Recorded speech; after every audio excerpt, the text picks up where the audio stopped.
Le culte de la personnalité est un peu comme une religion. Ses propos sont de Khrouchtchev et s'adressent à Mao Tse-tung. Un connaît parfaitement cette dérive qu'il a dénoncée lors de son rapport sur les crimes de Staline en février 1956. À l'issue du 20e congrès, il a vécu et fut lui-même tenté quelques années plus tard de s'affranchir d'une règle qu'il avait lui-même édictée. Quand Staline proposait quelque chose, il n'y avait ni question ni observation. Une proposition de Staline était un commandement de Dieu et l'on ne discute pas un ordre divin.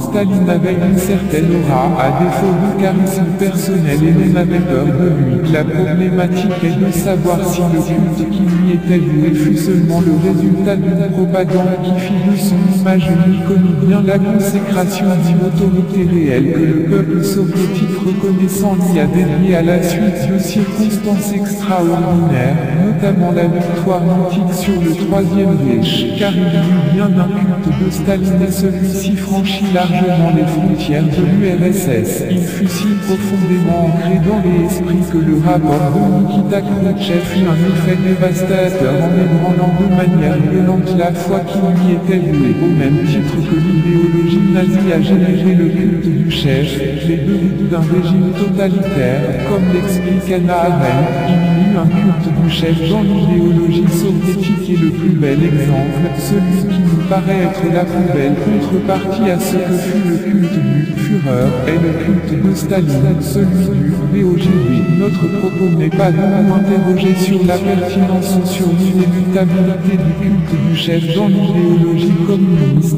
mais sur sa construction en analysant son image et la perception de celle-ci dans l'opinion, afin d'en extraire les éléments qui ont permis sa consécration. Il est clair que l'exemple que nous allons prendre est particulier à la fois à l'idéologie soviétique et à la culture russe, donc difficilement transposable ailleurs.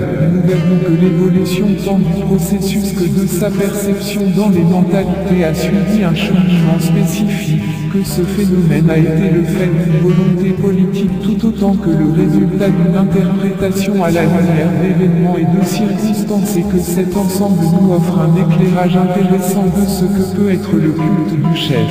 Pour résumer, nous pouvons affirmer que l'image de Staline fut façonnée de son vivant dès 1929, mais ce n'est que pendant la guerre, exactement après la victoire de Stalingrad en janvier 1943, qu'elle fut consacrée et reconnue par l'opinion, avant de devenir véritablement une icône après-guerre. Il y eut un avant Stalingrad et un après, une image imposée et une autre acceptée, sacralisée, une image imposée et controversée. La construction de l'image de Staline n'est perceptible qu'à partir de la fin des années 20. Elle se réalise dans le prolongement et à l'ombre de celle de Lénine. Celle-ci se nourrit de l'image du père fondateur. Les deux s'emboîtent curieusement comme deux, Matryoshka, les traditionnels poupées gigoles russes. Un culte de Staline est créé par les services de propagande au cours des années 30 et va se développer jusqu'au début de la guerre. Dans l'opinion, l'image fabriquée est pourtant difficilement acceptée,